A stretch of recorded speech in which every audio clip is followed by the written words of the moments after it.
Hello everyone, welcome to prep IAS. मेरा नाम नीलम भाटिया है और आज हम लोग शुरू कर रहे हैं पॉलिटी के एनसीईआरटीज। तो आप सबको पता है NCERTs are very important for your competitive exam preparation और आज हम लोग चैप्टर 1 से स्टार्ट करेंगे। तो प्लीज पे फुल अटेंशन। बहुत सारा कॉन्सेप्ट, बहुत सारे फैक्ट्स हम लोग डिस्कस करने वाले हैं। तो देखिए, जो फर्स्ट चैप्टर है that is called what is democracy, why democracy. NCERT बहुत ही बेसिक क्वेश्चन से शुरू करती है कि डेमोक्रेसी है क्या। तो देखिए, एक डेफिनेशन जो हम बचपन से पढ़ते आए हैं, एनसीईआरटी भी वहीं से शुरू करती है, that democracy is government of the people, for the people and bye the people. यानी डेमोक्रेसी में सबसे इंपॉर्टेंट कौन है? लोग हैं। तो हमसे एनसीईआरटी सवाल करती है कि okay, this is the most basic definition जो हमने पढ़ी है कि अगर हमें किसी कंट्री को डेमोक्रेसी कहना है तो उसके लिए थंब रूल क्या है कि वहां के जो गवर्नमेंट है that should be chosen bye the people. But अगला सवाल हमसे क्या पूछा गया है, क्या ये डेफिनेशन इनफ है? तो एनसीईआरटी कहता है अगर हमें डेमोक्रेटिक गवर्नमेंट को non democratic form of government से डिफरेंशिएट करना है तो इस बेंचमार्क का हम इस्तेमाल कर सकते हैं। फॉर एग्जाम्पल, म्यांमार में चले जाइए। म्यांमार को जब म्यांमार आर्मी रूल में रहा तो it was controlled by the army there, but these people in the army were not elected by the country man. जो उस देश की जनता थी उन्होंने तो आर्मी के लोगों को नहीं चुना। तो क्या हम कह सकते हैं कंट्री डेमोक्रेटिक था? नहीं, it does not testify the first situation. दूसरा, आप चले जाएं तो वहां के जो डिक्टेटर थे, फॉर एग्जाम्पल पिनोशे, वो लोगों द्वारा इलेक्टेड नहीं थे पर फिर भी वो लोगों को कंट्रोल कर रहे थे। आप दुनिया की मोनार्कीज में चली जाइए, सऊदी अरेबिया के जो किंग हैं वो हेरिडिटरी हैं, यानी वो रॉयल फैमिली से हैं। उनके बेटे उन्हीं के पास राजगद्दी आएगी। They are controlling the people but they are not elected by the people. तो एक बहुत आसान तरीका है डेमोक्रेटिक और non democratic forms of government को सेपरेट करने का। आप देखिए कि उस देश को जो चला रहा है वो लोगों द्वारा चुना गया है या नहीं चुना गया है। बट एनसीईआरटी बहुत इंटरेस्टिंगली हमसे कहती है कि डेफिनेशन सही तो है पर ये इनफ नहीं है। ये डेफिनेशन स्टार्टिंग पॉइंट के लिए ठीक है पर हमें कुछ फीचर्स समझने पड़ेंगे अगर हम सच में समझना चाहते हैं कि असल में डेमोक्रेसी क्या होती है। और इसीलिए NCERT takes us to the second part, that is features of democracy. यानी क्या इंपॉर्टेंट फीचर्स हैं डेमोक्रेसी के। तो देखिए, जो सबसे पहला फीचर है वो समझाने के लिए एनसीईआरटी ने हमें एक केस स्टडी दी है। एनसीईआरटीज आर वेरी इंटरेस्टिंग क्योंकि ये केस स्टडीज से पढ़ाते हैं। तो देखिए, पहला केस स्टडी हमें दिया है पाकिस्तान का। पाकिस्तान में जनरल परवेज मुशर्रफ, बात है अक्टूबर 1999 की। देखिए हुआ क्या, पाकिस्तान में बाकायदा एक डेमोक्रेटिकली इलेक्टेड गवर्नमेंट थी, यानी लोगों के द्वारा चुनी गई सरकार थी। इस चुनी हुई सरकार को जनरल परवेज मुशर्रफ ने एक मिलिट्री कू के तहत हटा दिया और बोला अब मैं हूं chief executive of the country. इस देश का चीफ एग्जीक्यूटिव कौन है? मैं हूं। और फिर अपनी डेजिग्नेशन को बदल के बोल दिया प्रेसिडेंट इन द ईयर 2002। यही नहीं, एक रेफरेंडम भी कराया और लोगों से कहा कि चलो आप बताओ, should I continue with the term और नॉट? क्या मुझे 5 साल की एक्सटेंशन मिलना चाहिए टर्म में? अब आप कहेंगे रेफरेंडम हुआ ma'am, it sounds very democratic, but देखिए हुआ क्या। Pakistani media, human rights organisation, democracy activist, सबका ये कहना था कि ये रेफरेंडम बिल्कुल भी फेयर नहीं था। इसमें बहुत सारे मैल प्रैक्टिसेस का इस्तेमाल किया गया था और इस रेफरेंडम में कहीं भी फ्री एंड फेयर जो है प्रोविजन नहीं था। इसके अलावा देखिए, जनरल परवेज मुशर्रफ ने क्या करा, 2002 में एक लीगल फ्रेमवर्क ऑर्डर लेकर आए और पाकिस्तान के कॉन्स्टिट्यूशन को अमेंड कर दिया। बहुत इंटरेस्टिंगली इन्होंने ये कहा कि जो प्रोविंशियल लेजिस्लेचर्स हैं, जैसे हमारे पास स्टेट लेजिस्लेचर्स हैं, वहां पर इलेक्शंस होंगे, लोगों द्वारा सरकार चुनी भी जाएगी, लेकिन यहाँ एक कैच है, जो डिसीजन मेकिंग होगी वो अल्टीमेटली रहेगी नेशनल सिक्योरिटी काउंसिल के पास। तो प्रोविंशियल लेजिस्लेचर में लोग चुने भी जाएंगे, वो डिसीजन भी लेंगे, पर इनके डिसीजन को चेक या फाइनल डिसीजन या फाइनल वर्डिक्ट होगा नेशनल सिक्योरिटी काउंसिल के पास। और इस नेशनल सिक्योरिटी काउंसिल में होंगे इनके military officials headed by general Parvez Musharraf. यानी आप समझ रहे हैं, पाकिस्तान में इलेक्शंस भी हो रहे हैं, इलेक्टेड रिप्रेजेंटेटिव्स के पास कुछ पावर भी आ रहे हैं, बट फाइनल डिसीजन किसके पास है? मिलिट्री ऑफिशियल्स और जनरल परवेज मुशर्रफ के पास, जो लोगों द्वारा चुने गए नहीं हैं। अब अगर आप इसको बहुत ही सतही तौर पे देखें तो हो सकता है आप सोचेंगे कि ये डेमोक्रेटिक है, बट यहीं पर हमें पहला फीचर ऑफ डेमोक्रेसी पता चलता है और वो है एक डेमोक्रेसी में फाइनल डिसीजन मेकिंग पावर हमेशा उसके पास होनी चाहिए जिसे लोगों ने चुना है। So in a democracy the final decision making power must rest with those elected by the people ऐसा पाकिस्तान में नहीं हो रहा था। वैसे पाकिस्तान के हालात अभी भी कुछ खास नहीं बदले हैं, बट एनीवे, तो आप डिक्टेटरशिप में चले जाइए, मोनार्कीज में चले जाइए, चाहे आप एक इलेक्टेड फॉर्म ऑफ जो आपको लग रहा है डेमोक्रेसी है वहां भी चले जाइए। कई बार ऐसा होता है, you know, they have a system जहां पर पार्लियामेंट बनाई तो जाती है बट रियल पावर उनके पास नहीं होता जिन्हें लोगों ने चुना है। ऐसे देश को हम डेमोक्रेटिक नहीं कह सकते। ऐसे हमने पढ़ लिया the first feature of democracy. अब आगे आते हैं दूसरे फीचर ऑफ डेमोक्रेसी पे, free and fair electoral competition. देखिए, ये समझाने के लिए एनसीईआरटी ने हमें चाइना का एग्जाम्पल दिया है। चाइना में हर 5 साल में इलेक्शंस होते हैं, उनकी नेशनल पीपल्स कांग्रेस भी बनती है जो कि उनकी पार्लियामेंट है। देखिए, नेशनल पीपल्स कांग्रेस अपने प्रेसिडेंट को अपॉइंट करती है, इसमें 3,000 लोग हैं जो इलेक्शन के थ्रू आते हैं। अब देखिए प्रॉब्लम क्या है, ये लोग जो इलेक्शंस के थ्रू चुनकर आते हैं, इलेक्शन के लिए कैंडिडेट बनने से पहले आपको चाइनीज कम्युनिस्ट पार्टी का अप्रूवल चाहिए। सिर्फ वही लोग जिन्हें कम्युनिस्ट पार्टी ने परमिशन दी है, या फिर और जो स्मॉलर 8 पार्टीज है वहां पर, जो बाय द वे फिर से अलाई किसकी है, चाइनीज कम्युनिस्ट पार्टी की, वही इलेक्शंस में पार्टिसिपेट कर सकती है। और इसीलिए आप देखते हैं गवर्नमेंट हमेशा कम्युनिस्ट पार्टी बनाती है। अब आप देखिए, इलेक्शंस हो भी रहे हैं, पर क्या इलेक्शंस फ्री एंड फेयर है? क्या यहाँ पर लोगों को कोई मीनिंगफुल चॉइस मिल रही है? आगे देखिए, इन्होंने एग्जाम्पल दिया है मेक्सिको का। मेक्सिको को इंडिपेंडेंस मिली 1930 में और वो हर 6 साल में इलेक्शंस कराते थे प्रेसिडेंट के लिए। पर प्रॉब्लम देखिए क्या थी, कभी भी वो किसी डिक्टेटोरियल रोल के अंडर नहीं आए, कभी भी वहां पर मिलिट्री नहीं आई, बट 2000 तक हर इलेक्शन उनकी एक ही पार्टी जीतती थी जिसका नाम था PRI, institutional revolutionary party. Problem ये नहीं है कि ये पार्टी जीतती थी, प्रॉब्लम देखिए इस बात में है कि किस तरह से जीतती थी। ऑपोजिशन पार्टी जरूर एग्जिस्ट करती थी, कंटेस्ट भी करती थी इलेक्शंस, बट वो कभी जीत नहीं पाती थी क्योंकि पीआरआई कुछ डर्टी ट्रिक्स यूज करती थी। फॉर एग्जाम्पल, आप अपने बच्चे के पेरेंट टीचर मीटिंग में जा रहे हैं और टीचर आपको समझा रहा है कि क्यों आपको पीआरआई को वोट करना चाहिए। आप पे प्रेशर बनाया जा रहा है मीडिया के थ्रू, कभी भी गवर्नमेंट को क्रिटिसाइज नहीं किया जाता, क्रिटिसिज्म सिर्फ ऑपोजिशन पार्टीज का हो रहा है। लास्ट मिनट में पोलिंग बूथ शिफ्ट कर दिए जाते थे, बहुत सारा पैसा इस्तेमाल किया जाता था बाय पीआरआई। अब आप 2 मिनट के लिए सोचिए कि इवन दो मेक्सिको में चॉइस थी, पर क्या वो मीनिंगफुल चॉइस थी? क्या वो इलेक्शन सच में फ्री थे, फेयर थे? नहीं।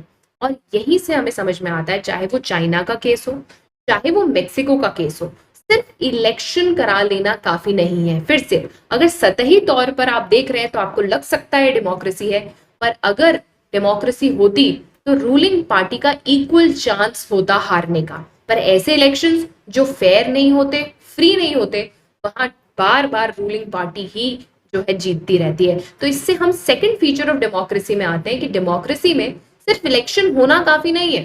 देखिए, इलेक्शंस फ्री एंड फेयर होने चाहिए, और जो भी अभी पावर में है पूरी संभावना होनी चाहिए कि वो नेक्स्ट टाइम हारे।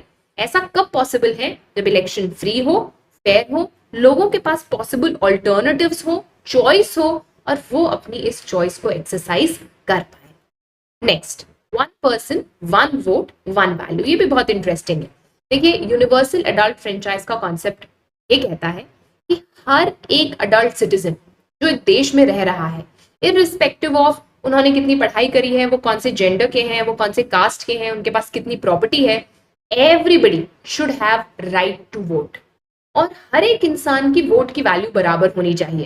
तो ऐसा नहीं कि मैंने पीएचडी की हुई है तो मेरा वोट का वैल्यू 3 होगा, आप 10th पढ़े हुए हैं तो आपके वोट का वैल्यू 1 होगा। नहीं, our value of vote would be equal, और इसे ही कहते हैं 1 पर्सन 1 वोट 1 वैल्यू। पर देखिए, आज भी हम कुछ एग्जाम्पल्स देखते हैं एनसीईआरटी में। फॉर एग्जाम्पल, सऊदी अरेबिया में 2015 तक वुमेन के पास राइट टू वोट नहीं था। आप एस्टोनिया चले जाइए तो उनके सिटीजनशिप रूल्स ही कुछ इस तरह से बने हुए हैं कि वो लोग जो रशियन माइनॉरिटी को बिलोंग करते हैं वो राइट टू वोट पा ही नहीं पाते। फीजी का इलेक्टोरल सिस्टम देखिए, वहां जो इंडिजिनस फीजी है उसके वोट की वैल्यू हमेशा एक इंडियन फीजी के वोट की वैल्यू से ज्यादा होगी। यानी कि इन सब केसेस में वायलेट हो रही है पॉलिटिकल इक्वालिटी। तो जी, पॉलिटिकल इक्वालिटी क्या होती है? पॉलिटिकल इक्वालिटी का मतलब है एक डेमोक्रेसी में एक अडल्ट सिटीजन के पास, हर एक अडल्ट सिटीजन के पास वोट करने का राइट होना चाहिए, और हर वोट की वैल्यू एक ही होनी चाहिए। इसे कहते हैं the system of political equality. तो डेमोक्रेसी का ये थर्ड फीचर है that in a democracy there should be one person one vote one value, जिसे हम दूसरे शब्दों में पॉलिटिकल इक्वालिटी भी कह सकते हैं। अब देखिए, यहाँ तक हमने कुछ फीचर्स समझे, आगे आ जाते हैं about rule of law and respect for rights. इसे समझाने के लिए एनसीईआरटी हमें जिम्बाब्वे ले जाता है। जिम्बाब्वे को इंडिपेंडेंस मिली 1980 में, और उसके बाद से यहाँ पर एक ही पार्टी रूल कर रही है, दैट इज जानु पीएफ। ठीक है, यहाँ के इस पार्टी के जो लीडर थे रॉबर्ट मुगाबे, वो इलेक्शंस के थ्रू जीत कर आए, काफी पॉपुलर भी थे। बट देखिए उन्होंने इलेक्शंस में क्या करा, अनफेयर प्रैक्टिसेस यूज करे, बहुत बार कॉन्स्टिट्यूशन को बदल दिया, इस तरह से पावर बदल दिए कि प्रेसिडेंट की कोई अकाउंटेबिलिटी नहीं है, प्रेसिडेंट की कोई आंसरेबिलिटी नहीं है। यानी कि इन्होंने कॉन्स्टिट्यूशन के साथ छेड़छाड़ करी अपने फेवर में लाने के लिए। ऑपोजिशन पार्टी के वर्कर्स को हैरेस किया गया, उनकी मीटिंग्स को डिस्ट्रक्ट किया गया, लोग जब प्रोटेस्ट करते, डेमोन्स्ट्रेशंस करते तो उसको इलीगल डिक्लेयर कर दिया जाता था। इसके साथ साथ आप प्रेसिडेंट को कभी क्रिटिसाइज नहीं कर सकते, ये लॉ पास कर दिया। टेलीविजन, रेडियो, इन सब पे गवर्नमेंट का कंट्रोल हुआ। न्यूज़पेपर एग्जिस्ट भी करते थे, लेकिन उस न्यूज़पेपर के पास कोई पावर नहीं था कि वो गवर्नमेंट के अगेंस्ट कुछ बोल सके। और तो और इवन जो जुडिशरी जजमेंट देती थी वो भी प्रेसिडेंट द्वारा नहीं माना जाता था। अब आप समझ रहे हैं कैसे एक डेमोक्रेटिकली इलेक्टेड लीडर भी ऑटोक्रेटिक बन जाता है, अपने रूल ऑफ लॉ या कॉन्स्टिट्यूशन को अपने हिसाब से बदलने लगता है और अपने ही देश के लोगों के राइट्स को रिस्पेक्ट नहीं करता। यानी कि पॉपुलर गवर्नमेंट भी अनडेमोक्रेटिक हो सकती है, पॉपुलर लीडर्स भी ऑटोक्रेटिक बन सकते हैं। और यहीं पर आप देख सकते हैं कैसे डेमोक्रेसी का नेक्स्ट फीचर हमें बताया गया है। डेमोक्रेसी में हमेशा रूल ऑफ लॉ की रिस्पेक्ट होनी चाहिए, जो संविधान लिखा गया है उसको रिस्पेक्ट किया जाना चाहिए। लोगों के जो बेसिक राइट्स हैं, अपनी बात कहना, अपने ओपिनियंस रखना, प्रोटेस्ट करना, इन सब से आप उन्हें नहीं रोक सकते। Everybody should be equal in the eyes of law, and most importantly एक जुडिशरी होनी चाहिए जो इसको प्रोटेक्ट कर सके। ये ऐसी जुडिशरी जो इंडिपेंडेंट है, जो किसी के डर में आकर काम नहीं करती। that takes us to the next feature of democracy. Democratic government will always rule within limits set by constitutional law and citizen rights. तो वो कभी भी अपने कॉन्स्टिट्यूशन के स्पेस से बाहर नहीं जाएगी।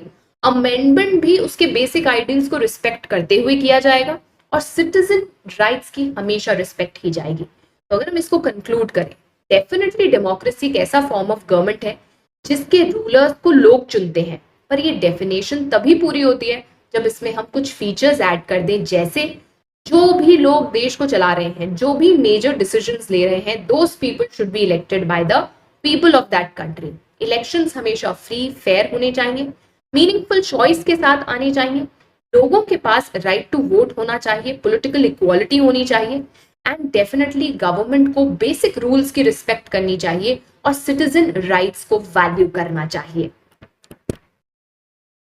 ओके, तो नेक्स्ट क्वेश्चन जो हमारे पास है वो है व्हाई डेमोक्रेसी। तो अभी तक हमने देखा डेमोक्रेसी है क्या, उसके फीचर्स डिस्कस करें। अब बेसिकली एनसीईआरटी हमें ले जा रही है मेरिट्स या demerits, also you can say arguments for and arguments against democracy. तो शुरू करते हैं। Let's start with what are the arguments that we need to understand. तो देखिए डेमोक्रेसी के अगेंस्ट क्या आर्ग्यूमेंट्स है। बेसिकली सबसे बड़ी प्रॉब्लम है कि डेमोक्रेसी में leaders will keep on changing, क्योंकि हमने देखा इलेक्शंस होंगे तो कोई गारंटी नहीं है कि सेम गवर्नमेंट वापस आएगी। और इसीलिए स्कॉलर्स का कहना है that this leads to instability, in the sense अभी किसी की सरकार है, अगली बार किसी और की सरकार होगी, तो that makes the government highly instable. Secondly, of course democracy में पॉलिटिकल कंपटीशन होगा, क्योंकि कुर्सी की लड़ाई है तो हर कोई चाहेगा कि उसको कुर्सी मिले, और इस वजह से यहाँ पर बहुत सारा पॉलिटिकल कंपटीशन होता है। और जहां पॉलिटिकल कंपटीशन है वह कहीं ना कहीं एथिक्स, मॉरल वैल्यूज, इनके लिए स्कोप बहुत रिड्यूस हो जाता है। ऑल्सो डेमोक्रेसी में आपको कई सारे लोगों से कंसल्ट करना पड़ता है, हमने देखा democracy is all about consultation. तो इस वजह से कई बार डिसीजन मेकिंग डिलेड हो जाती है, तो में समय लगता है। Also if you look at it, elected leaders हमेशा लोगों का अच्छा चाहें, बेस्ट इंटरेस्ट चाहें, ये बिल्कुल भी जरूरी नहीं है, और कई बार डेमोक्रेसी में बहुत गलत डिसीजंस ले लिए जाते हैं। ऑल्सो एक कोरिलेशन देखा गया है between democracy and corruption, again because यहाँ पर इलेक्टोरल कॉम्पिटिशन है। जहां भी कंपटीशन आएगा वहां लोग सिर्फ सीधा सीधा रास्ता नहीं अपनाएंगे, साम दाम दंड भेद सब रास्तों का उपयोग किया जाएगा, और इसीलिए बहुत चांसेस हो जाते हैं that it will lead to corruption. Finally यहाँ पर in a democracy ordinary people hold a lot of value, और इसीलिए स्कॉलर्स का कहना है कि बहुत बार ऐसा होता है that people who are ordinary don't really know what is good for them. Now you might not agree with this point, but this is one of the famous points that is given कि एक आम इंसान को पता नहीं होता उसके लिए अच्छा क्या है बुरा क्या है, तो आप उसे इतना बड़ा पावर मत दीजिए. They might lead to bad decisions. But देखिए सवाल यह है कि okay democracy might not be the solution to everything. ये कोई मैजिकल पोशन नहीं है जो आप देश में लेकर आए और आपकी सारी समस्याएं सॉल्व हो जाएगी. बट हमें यहाँ पर समझना ये जरूरी है कि जो भी अवेलेबल ऑप्शंस है हमारे पास, जितने भी फॉर्म्स ऑफ गवर्नमेंट हम जानते हैं, क्या उनमें से डेमोक्रेसी बेस्ट है? रियल क्वेश्चन इज कि क्या डेमोक्रेसी बाकी फॉर्म ऑफ गवर्नमेंट से बेहतर है?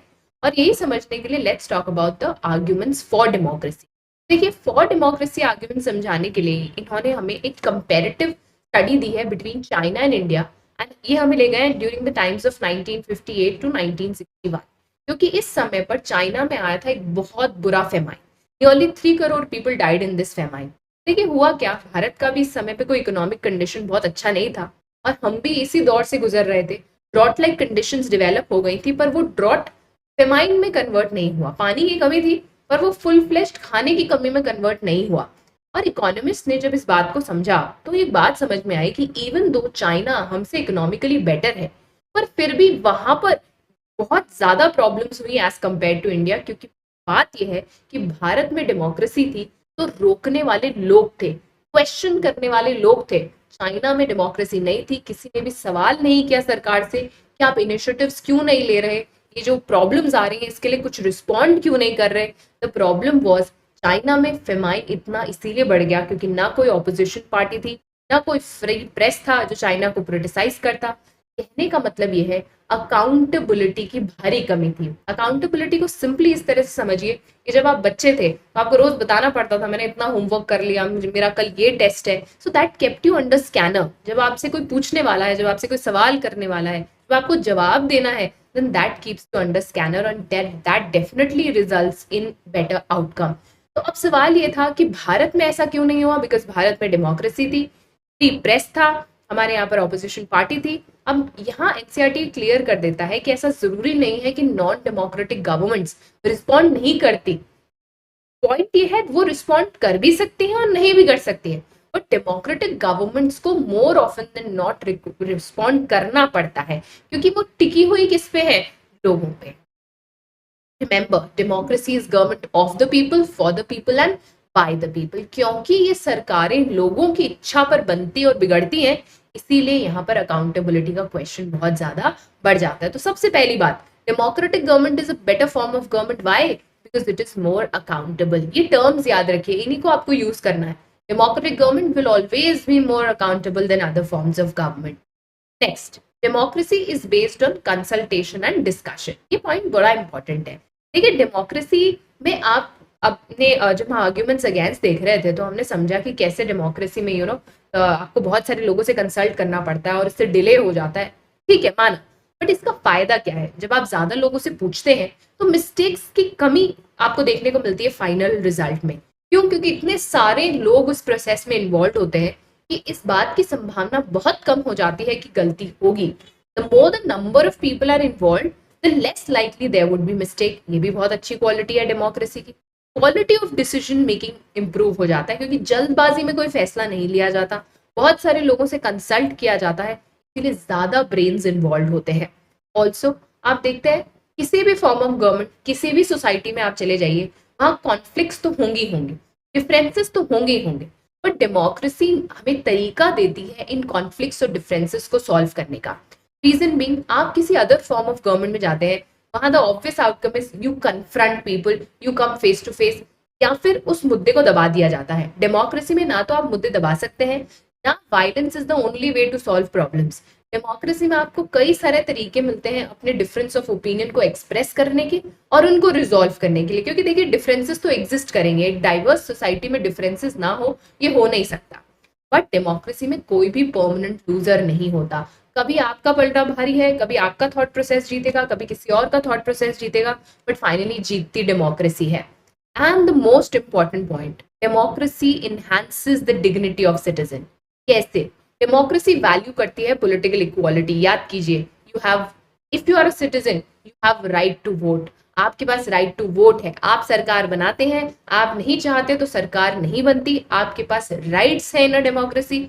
इसीलिए डेमोक्रेसी हमेशा सिटीजन की डिग्निटी पे बहुत ज्यादा ध्यान देती है, जो बाकी फॉर्म्स ऑफ गवर्नमेंट में हमें देखने को नहीं मिलता। आप पढ़े लिखे हैं, आप गरीब हैं, आप अमीर हैं, irrespective of your status, you are the one who choose your rulers.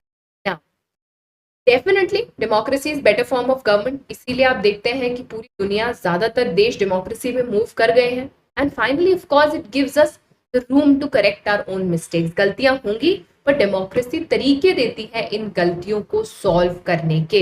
आप इन गलतियों को ज्यादा समय तक छुपा नहीं सकते, क्योंकि फ्रीडम ऑफ एक्सप्रेशन है, क्योंकि फ्रीडम ऑफ प्रेस है, और जब तक है तब तक there would be opinions building up, there would be people who would come out with their opinion.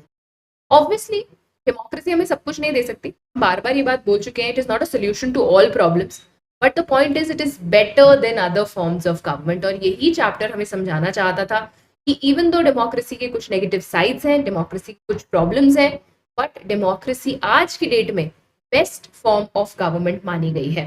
Finally NCERT हमें एक टर्म और सिखाता है, दैट इज रिप्रेजेंटेटिव डेमोक्रेसी। देखिए इसका मतलब क्या है। ड्यू टू लार्ज पॉपुलेशन इतनी बड़ी है कि हम सब डायरेक्टली गवर्नमेंट डिसीजन मेकिंग में पार्टिसिपेट नहीं कर सकते। What I mean by this is कि कल को कौन सा लॉ आएगा, कौन सा डिसीजन लिया जाएगा, कौन से नोट मार्केट में सर्कुलेशन में रहेंगे, इन सब का डिसीजन हम डायरेक्टली नहीं ले सकते। इन द सेंस पूरा देश जाकर जमा नहीं हो सकता, वोट नहीं कर सकता। इसीलिए हम फॉलो करते हैं the concept of representative democracy, यानी कि हम चूज करते हैं वो लोग जो सरकार बनाते हैं, और वो इंटर्न हमारे लिए फैसला लेते हैं। These are the people who take decisions for us, और इसे ही बोला जाता है रिप्रेजेंटेटिव डेमोक्रेसी। दुनिया के ज्यादातर देशों में रिप्रेजेंटेटिव डेमोक्रेसी है। हाँ, स्विट्जरलैंड की कुछ कैंटन्स में कुछ लिमिटेड पीरियड, कुछ लिमिटेड स्कोप में आपको डायरेक्ट डेमोक्रेसी देखने को मिलती है, यानी कि लोग डायरेक्टली डिसीजन मेकिंग में पार्टिसिपेट करते हैं, बट ये बहुत ही लिमिटेड है। ऑब्वियसली इंडिया में पंचायत लेवल पर आप ये देखते हैं, ग्राम सभा स्ट्रक्चर्स में आप देखते हैं direct democracy, but otherwise representative democracy is the most common form of democracy.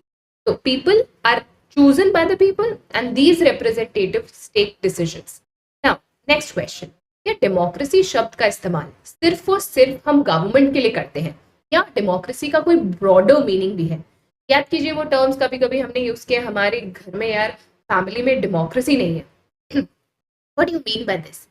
If your family lakhs democracy, मतलब सबसे पूछा नहीं जाता, किसी एक का ओपिनियन बाकी पे थोपा जाता है, वो टीचर डेमोक्रेटिक नहीं है का मतलब वो अपना क्रिटिसिज्म नहीं ले पाते, या वो आपसे पूछते नहीं है कि आपको किस तरीके के टॉपिक्स पढ़ने हैं, कैसे पढ़ने हैं।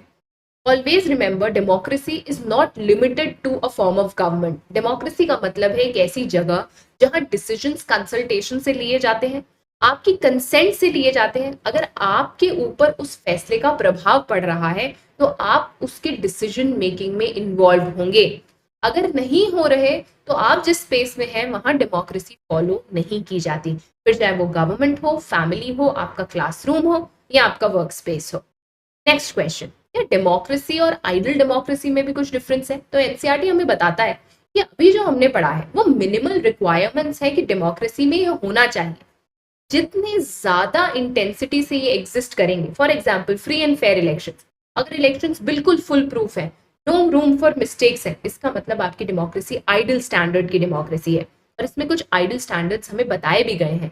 एक अच्छी डेमोक्रेसी वो है जहां कोई भी भूखे पेट नहीं सो पा रहा, यानी इन द सेंस सबके पास खाना है।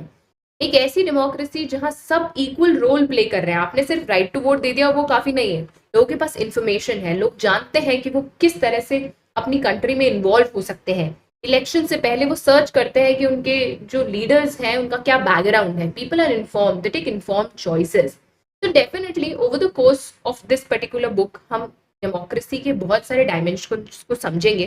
पर देखिए आगे के चैप्टर्स में हम इंस्टीट्यूशनल फीचर्स के बारे में भी समझेंगे। देखिए democracy is not just about ideals, it is also about institutional features, यानी कि सरकार कैसे काम करती है, एग्जीक्यूटिव क्या है, लेजिस्लेचर क्या है, कैसे जुडिशरी की फंक्शनैलिटी है, इन सबको भी डेमोक्रेसी के डिफरेंट डिमेंशंस के दौर में हम लोग पढ़ेंगे. So this is about what democracy, why democracy. I hope आपको ये चैप्टर समझ में आए.